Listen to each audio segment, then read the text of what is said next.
गांव की बहू। क्या सावित्री, मैंने सुना है कि मालती की बहू ने अपने सास ससुर को घर से निकाल दिया है। अब क्या कहूं, आजकल की बहुओं का कोई भरोसा नहीं है, कब क्या कर दें। मालती की बहू को देखकर कौन कह सकता था कि वो ऐसी निकलेगी। तू सही कहती है, आजकल की बहुओं को देख मुझे तो बड़ा डर लगता है। कहीं मेरी बहू भी ऐसी निकल गई तो। नहीं, मैं तो गांव की सीधी सादी लड़की से अपने बेटे की शादी करवाऊंगी। इस तरह एक दिन गायत्री अपने बेटे की शादी गांव में रहने वाली मीना नाम की लड़की से करवा देती है। ये लीजिए माँ जी, आपके लिए गर्मा गर्म नाश्ता और चाय। अरे वाह बहू, सच कह रही हूं, जब से तू इस घर में आई है मुझे तो बड़ा आराम है।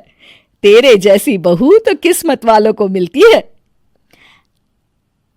का माँ जी, अब इतनी भी तारीफ मत करिए ना। धीरे धीरे मीना गायत्री की चहेती बन जाती है और मीना भी गायत्री को कभी शिकायत का मौका नहीं देती थी। फिर एक दिन, ये ले बहू, आज मैं बाजार से तेरे लिए साड़ी लाई हूं। साड़ी देखते ही मीना का मुंह लटक जाता है। का माँ जी, ये भी कोई साड़ी है? ना, मुझे तो बिल्कुल पसंद नहीं आई।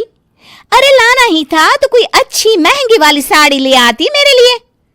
आप तो ये सस्ती साड़ी उठा लाई। मुझे नहीं ना चाहिए आपकी ये साड़ी, आप ही पहनिए इसे। अरे ये क्या बहू, तू तो आजकल कुछ ज्यादा ही नखरे दिखा रही है।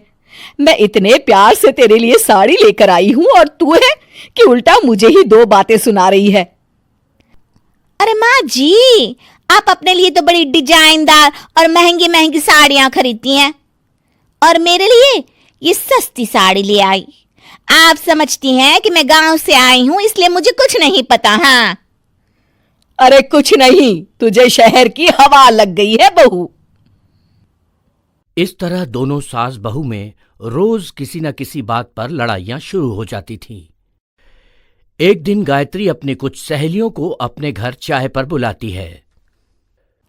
अरे बहू, मेरी सहेलियों के लिए बढ़िया चाय नाश्ता तो बना दे। अरे माँ जी, अभी ना मेरे पास बिल्कुल भी समय नहीं है, मुझे ब्यूटी पार्लर जाना है। चाय नाश्ता आप ही बना लीजिए। हाँ, तू कब से ब्यूटी पार्लर जाने लगी है? शहर आए 2 दिन नहीं हुए और देखो महारानी के नखरे शुरू हो गए। बस भी करिए माँ जी, आपसे बहस करने के लिए मेरे पास ना बिल्कुल टाइम नहीं है। आपका का है, आप समझती हैं कि मैं गांव से आई हूं तो मुझे कुछ नहीं आता, और आप जो रोज रोज मुझसे मेहमान नवाजी करवाती रहती हैं नौकरानी की तरह। मीना के कमरे में जाते ही, अरे ये क्या गायत्री, तू तो अपनी बहू की बड़ी तारीफ कर रही थी, लेकिन ये तो तुझे कुछ समझती ही नहीं। भाई मुझे तो लग रहा था कि तेरी बहू गांव की है तो सीधी सादी होगी, लेकिन इसने तो शहरी बहुओं को भी मात कर दिया। हाँ। अपनी सहेलियों के सामने अपनी बेइज्जती होते देख गायत्री आग बबूला हो जाती है। अरे क्या शहर और क्या गांव, मेरी तो किस्मत ही फूटी थी जो मैं इसे बहू बना के ले आई। भगवान जाने आगे और क्या क्या करेगी। अब तो मुझे कुछ ठीक नहीं लगता।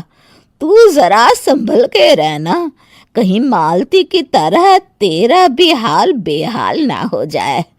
अच्छा, अब हम चलते हैं। अपनी सहेली की बातें सुनकर गायत्री थोड़ी घबरा जाती है। अरे ये सुशीला क्या बोलकर चली गई, कहीं इसकी बात सच ना निकल जाए। दूसरी तरफ मीना सारी बातें सुन लेती है। अगले दिन से गायत्री अपनी बहू से कोई काम करवाने से पहले 10 बार सोचती थी। ज्यादातर काम वो खुद ही कर लेती थी। अचानक अपनी सास में आए इस बदलाव को देख मीना, लाइए ना माँ जी, मैं कर देती हूँ ना काम। एक बात पूछूं माँ जी, आजकल ना आप बड़ी चुप चुप सी रहती हैं और अब मुझसे झगड़ना तो दूर, मुझसे खुल के बात तक नहीं करती आप। कुछ नहीं बहू, ऐसे ही। मीना अपनी सास की मंशा भांप जाती है और मुस्कुराते हुए कहती है, अरे माँ जी, चिंता मत करिए, मैं आपको घर से नहीं ना निकालने वाली। ये डर आप अपने मन से निकाल दीजिए। अरे छोटे मोटे झगड़े तो हर घर में होते रहते हैं, चाहे कुछ भी हो जाए, आप मेरी सासू माँ हो। मैं तो जिंदगी भर आपकी सेवा करूंगी माँ जी। अपनी बहू की बातें सुन गायत्री को एक प्रकार का संतोष होता है और उसकी सारी चिंताएं दूर हो जाती है। गायत्री अपनी बहू को गले लगा लेती है। मुझे माफ कर दे बहू, मैं तुझे गलत समझ बैठी थी। कोई बात नहीं माँ जी, ये ना घर घर की कहानी है। हाँ।